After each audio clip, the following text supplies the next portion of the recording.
অসমৰ মুখ্যমন্ত্ৰী ডক্টৰ হিমন্ত বিশ্ব শৰ্মা গহপুৰত আহি উপস্থিত আহিব। লগত আহিব ৰাজ্যিক বিজেপিৰ সভাপতি দিলীপ শইকীয়াকে ধৰি মন্ত্ৰী বিধায়ক বহুকেইজন আহিব। জন আশীৰ্বাদ যাত্ৰাত আহিব গহপুৰলৈ। মই সমগ্ৰ গহপুৰৰ পৰিৱেশ দেখুৱাব বিচাৰিছোঁ।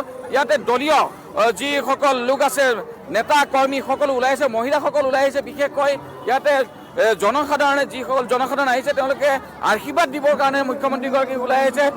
বিজেপি চৰকাৰ আজি জনসমৰ্থনত তেওঁলোক ওলাই আহিছে আৰু যি জন আশীৰ্বাদ যাত্ৰা, সেই যাত্ৰাত আহি গহপুৰত খন্তেক সময়ৰ পিছতে বিজেপি কৰ্মকৰ্তাকে আদি কৰি মাননীয় মুখ্যমন্ত্ৰী ডাঙৰীয়া ইয়াত উপস্থিত হ'বহি।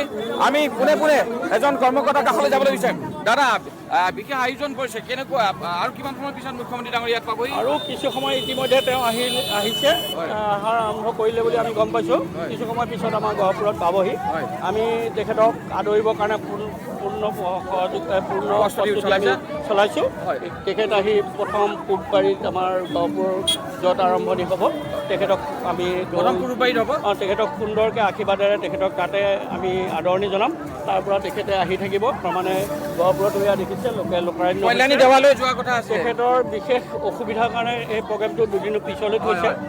গহপুৰত কিমান সময় দিব তেওঁলোকে? আমাক 3 ঘণ্টা আমাৰ গহপুৰত তেখেতে ডক্টৰ মুখ্যমন্ত্ৰী ডাঙৰীয়াৰ লগত আৰু কোন কোন আহিব? ডক্টৰ হিমন্ত বিশ্ব শৰ্মাৰ লগত ইতিমধ্যে আমাৰ সন্মানীয় সভাপতি দিলীপ শইকীয়াদেৱো অহা কথা, কেইবাজনো কেন্দ্ৰীয় মন্ত্ৰী অহা কথা।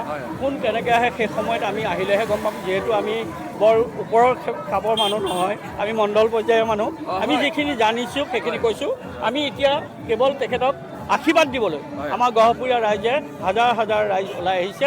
এয়া দেখিছে, পৰিলক্ষিত হৈছে। সকলোৱে হাতত পুষ্পাঞ্জলি লৈ ৰখিছে তেখেতক আশীৰ্বাদ দিয়াৰ। হয়, মুখ্যমন্ত্ৰীগৰাকীয়ে ৰাইজৰ আশীষ বিচাৰি আহিছে আৰু গহপুৰত উপস্থিত হ'ব। ইয়াৰ পিছতে বিহপুৰীয়ালৈ যাব, তাৰপিছত নাওবৈচা, তাৰপিছত লখিমপুৰ, এনেকৈ 4টা সমষ্টিত তেওঁ জনসাধাৰণৰ আশীষ বিচাৰি আহিছে মুখ্যমন্ত্ৰীগৰাকী। মই পোনে পোনে এগৰাকী বাইদেউৰ কাষলৈ যাব বিচাৰিম। বাইদেউ ওলাই আহিছে, কেনেকুৱা অনুভৱ? আজি আপোনালোকে হাতত ফুল লৈ আহিছে, মুখ্যমন্ত্ৰীগৰাকীয়ে অলপ খন্তেক পিছতে আহি ইয়াত উপস্থিত হ'ব। আমাৰ বহুত ভাল লাগিছে। তেখেতক আমি ওচৰৰ পৰা চাব পাম। তেখেতৰ উন্নয়নত আমি ঘৰত থাকিব নোৱাৰোঁ। গতিকে আমাৰ গহপুৰ সমষ্টি সঁচাকৈ সকলোৱে ওলাই আহিছে পাৰ ভাঙি। বহুত ভাল লাগিছে। হয় হয়, এয়া আছিলে এগৰাকী মহিলা ভাষ্য। তেওঁ ওলাই আহিছে, খুব ভাল লাগিছে বুলি কৈছে। আৰু 3 ঘণ্টা সময় ধৰি ৰাইজৰ আশীষ বিচাৰি গহপুৰত তেওঁলোক ৰ'ব আৰু সকলো মহিলাকে আদি কৰি দলীয় কৰ্মকৰ্তাকে আদি কৰি গহপুৰীয়া ৰাইজ ওলাইছে। সমগ্ৰ পৰিৱেশ মই দেখুৱাই আছোঁ আৰু পোনে পোনে মই আৰু মহিলা আছে, মই তেখেতৰ পৰা জানিব বিচাৰিম। কওকচোন বাইদেউ, কেনেকুৱা লাগিছে আপুনি আজি? ভাল লাগিছে, বহুত ভাল। আৰু খন্তেক সময়ৰ পিছতে আহি মুখ্যমন্ত্ৰীগৰাকী পাবহি। আপোনালোকে কি দিব, কি আশীৰ্বাদ দিব, কি দিব? আমি আশীৰ্বাদ দিম ছাৰক। হয়, আৰু আপুনি কওকচোন, আপুনি খুব হাঁহি আছে আজি, মনটো ভাল লাগিছে নেকি? ভাল লাগিছে। হয়, ক'ৰ পৰা আহিছে আপুনি? মই ৰাজগড় পৰা আহিছে। কিমান সময়ত আহিলে ৰাতিপুৱা?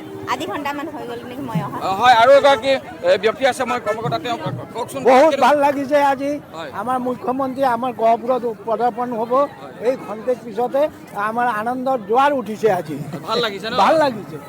হয়, এনেদৰে গহপুৰৰ বিভিন্ন প্ৰান্তৰ পৰা দলীয় কৰ্মকৰ্তাকে আদি কৰি গহপুৰৰ বিভিন্ন লোক ইয়ালৈ ওলাই আহিছে যে মুখ্যমন্ত্ৰীগৰাকীয়ে আশীষ বিচাৰিছে আৰু সেই আশীষ দিবৰ কাৰণে তেওঁলোকে হাতত ফুলকে আদি কৰি বহু ধৰণৰ তেনেকুৱা সামগ্ৰী লৈ আহিছে যে তেওঁক আশীষ দিব বিচাৰিছে। আৰু মুখ্যমন্ত্ৰীগৰাকী আৰু খন্তেক সময় পিছতে আহি গহপুৰত উপস্থিত হ'ব আৰু সমগ্ৰ পৰিৱেশটো মুখ্যমন্ত্ৰী অহাৰ যি জন আশীৰ্বাদ যাত্ৰা, যি প্ৰস্তুতি গহপুৰত, এই সমগ্ৰ পৰিৱেশটো এনিভাৰতৰ সকলো দৰ্শক